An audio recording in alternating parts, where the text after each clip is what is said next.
It started as a coincidence. At least, that's what he told himself. But by the time he realized the truth, it was already too late.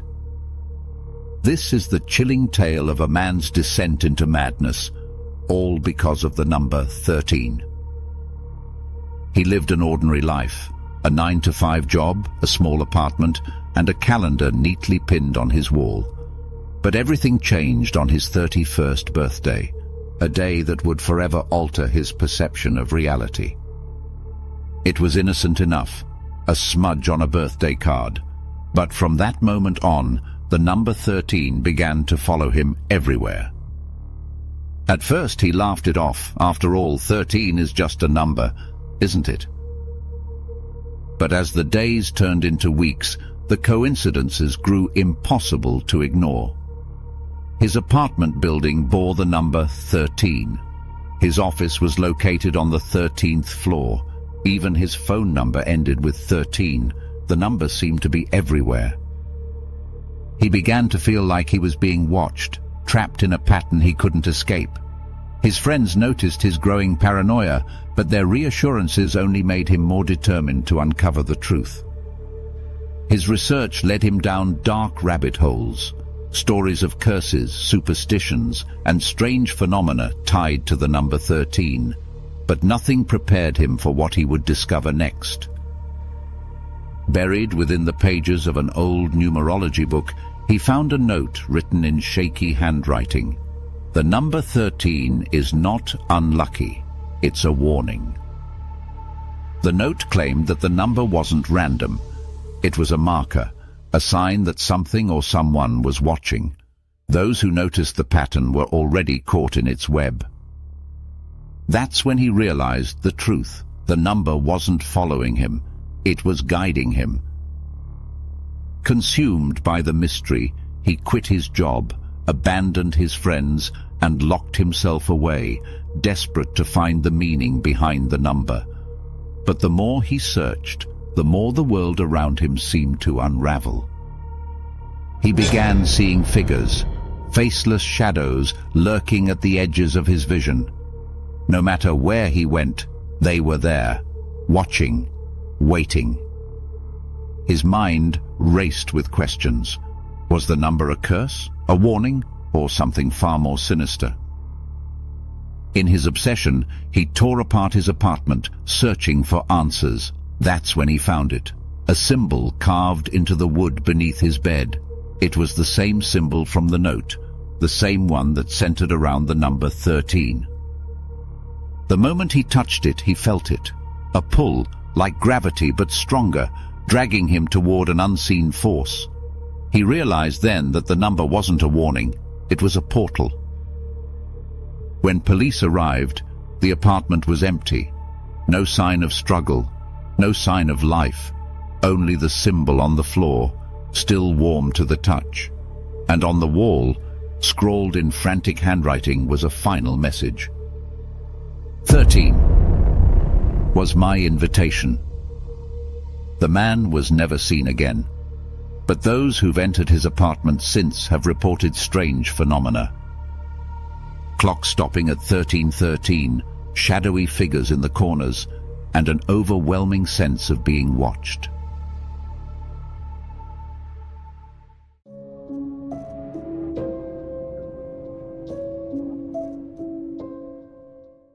Superstition says a black cat crossing your path is bad luck.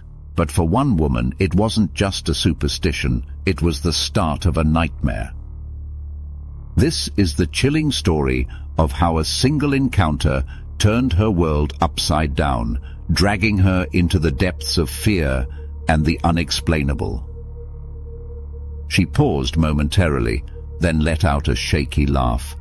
Muttering under her breath, she stepped over the spot where the cat had crossed and kept walking. Behind her, the cat sat silently, its eyes glowing like small embers.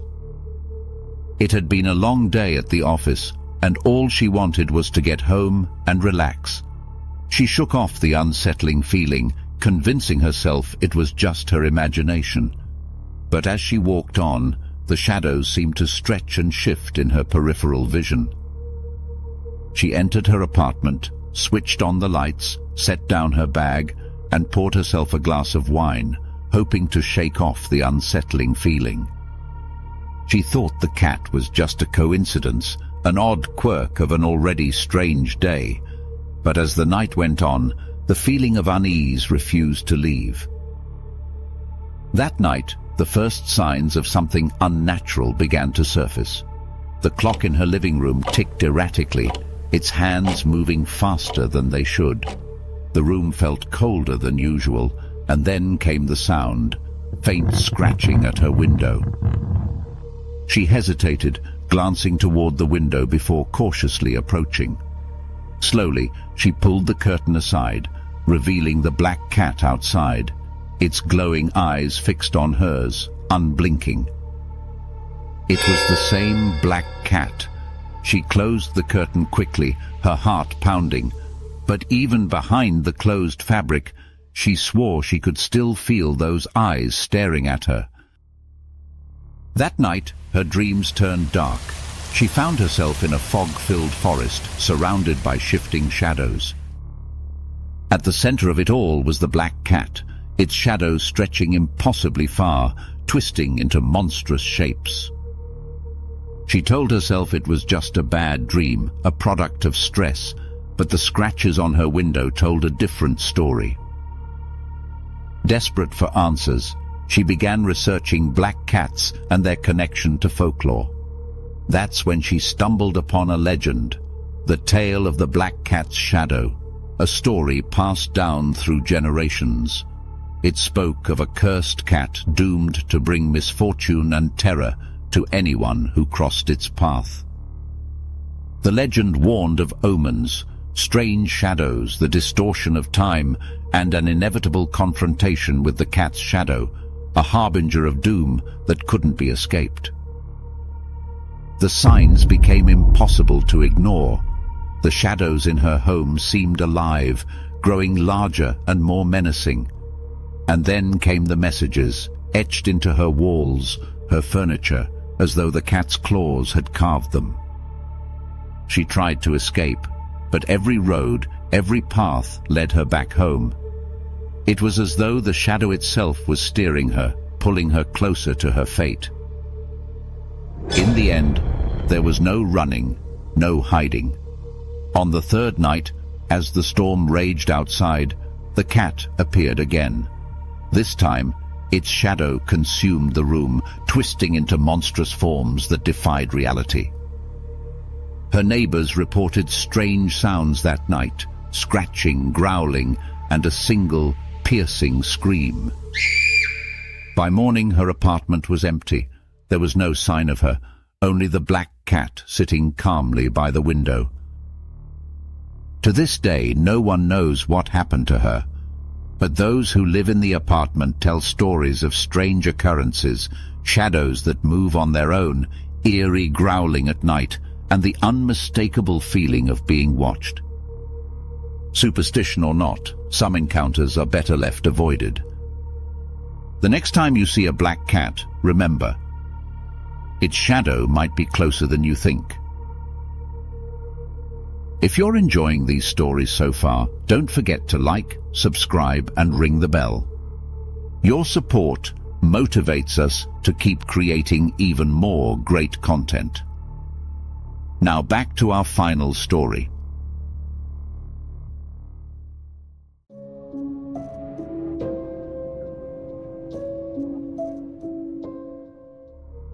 Winning the lottery is supposed to be a dream come true, but for one man, it became a nightmare. This is the chilling tale of a life-changing jackpot that came with a deadly price, because sometimes fortune isn't a blessing, it's a curse. It was an ordinary Friday, but not just any Friday. It was Friday the 13th, a day steeped in superstition. He wasn't a superstitious man, but something about the ticket felt different. A strange, tingling sensation ran through his hand as he scratched it. Against all odds, he had won. The jackpot, $20 million. He couldn't believe his luck. But as the cashier congratulated him, a voice in the back of his mind whispered, "This isn't free." At first, everything felt perfect. He threw a party, shared drinks with friends, and started dreaming about the future. But amidst the celebration, small, unsettling things began to happen. His face was tense as the phone rang in the background. When he answered, all he heard was static, followed by a faint, distorted voice whispering, "You can't keep it." Startled, he quickly slammed the phone down, dismissing it as a prank. The phone call shook him, but he dismissed it as a coincidence. After all, who wouldn't want to mess with a lottery winner? Still, the voice lingered in his mind, a shadow he couldn't quite shake. He wasted no time enjoying his winnings. A new car, a bigger house, extravagant vacations. It was everything he'd ever wanted. But with every indulgence came a strange misfortune. The car broke down on the highway beneath a full moon. A cherished family heirloom mysteriously shattered in his new home. His flight was delayed, leaving him stranded in an airport where the lights flickered ominously. It was as though the universe was balancing the scales, each stroke of luck followed by a shadow of misfortune. And then, the warnings started. He checked his mailbox and found an unmarked envelope inside. It held a single piece of paper with the words, "Pay the price." His hands trembled as he crumpled it. Initially, the signs were subtle, cryptic messages and eerie coincidences, but with each passing day, the warnings became more direct and alarming. A message appeared on his bathroom mirror. "It's not yours." He wiped it away, but it reappeared seconds later. Desperate for answers, he returned to the convenience store where he bought the ticket, hoping for some rational explanation. But when he got there, the store was empty, boarded up as though it hadn't been open in years. That's when he realized something was terribly wrong. The store where he purchased his life-changing ticket didn't exist. Paranoia consumed him. The messages became louder, the shadows darker. And then, on the next Friday the 13th, exactly 1 month after his win, the collector came. At the stroke of midnight he felt it, a presence so cold it froze him in place. He turned to find a figure cloaked in darkness, its face obscured, but its intent unmistakable. The price had come due. The figure didn't speak, but its message was clear. The fortune wasn't his to keep, and neither was his life. The next morning, his house was empty. No sign of the man, no sign of his belongings, only the smell of smoke and a single lottery ticket, charred around the edges, sitting on the kitchen table. Authorities ruled it a disappearance, but the locals knew better. To this day, they say the man's laughter can be heard on Friday the 13th, echoing through the empty house, an eerie reminder of the price he paid for his fortune. So next time you're tempted by a lottery ticket, especially on Friday the 13th, remember this: some jackpots are better left unclaimed. After all, what would you do if the price wasn't worth the prize? If you loved this episode, be sure to check out our other videos. Thank you for watching. See you on our next video.